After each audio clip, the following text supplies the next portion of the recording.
The phone rang while I was putting the last blanket in her crib. My wife's voice, flat and distant, sliced through the quiet. "She's gone," she said. At first, I thought she meant our daughter had wandered off in the store. Maybe she'd lost sight of her for a moment. Maybe mall security would find her near the fountain, clutching her stuffed bunny like always. Then she added with chilling calm, "It should have ended when I suggested abortion." Everything inside me shifted. My hands went numb.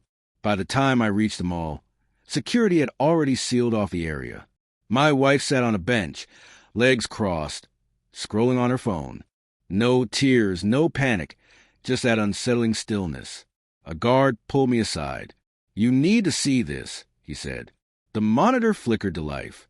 There she was, holding our daughter's hand near the exit. The little girl was smiling, trying to keep up. Then she tripped, reaching out instinctively. My wife glanced down and walked away. The guard paused the footage. "Look closer," he whispered. I leaned in. Her face was calm, almost deliberate. She mouthed a single word before turning the corner. That night, she slept peacefully. I didn't. The police questioned us separately. They said the cameras outside had malfunctioned. There was no sign of anyone taking her, just a perfect, unnatural gap in the footage.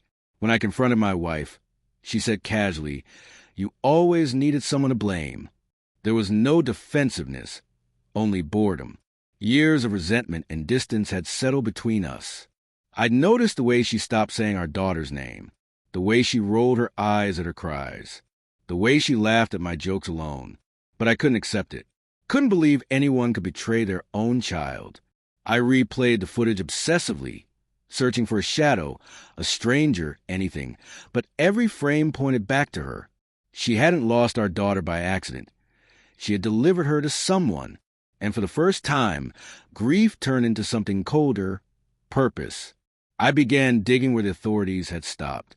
Maintenance logs, camera malfunctions, security contractors. One name kept appearing.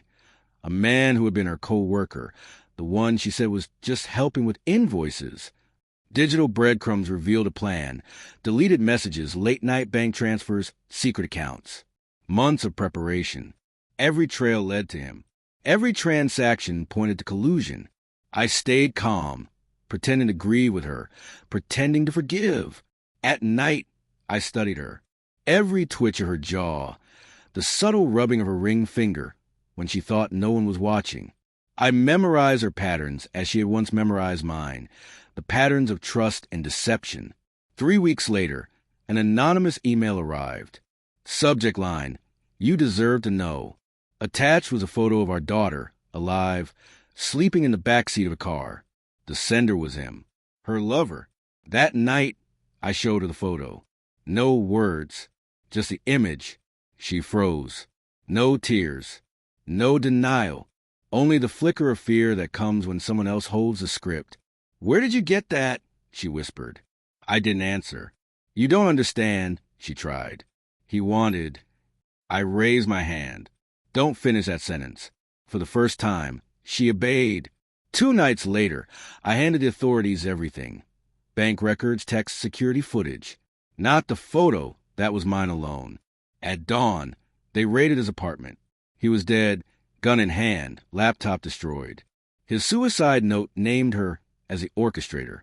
By the time they reached our home, she was waiting, calm, dressed, rehearsed. "I'm innocent," she said softly. "I know," I replied. "Then why?" she asked. "Because you're not guilty," I said. "You're worse."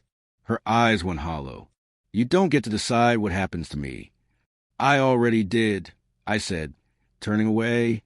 They found our daughter 3 days later, malnourished but alive.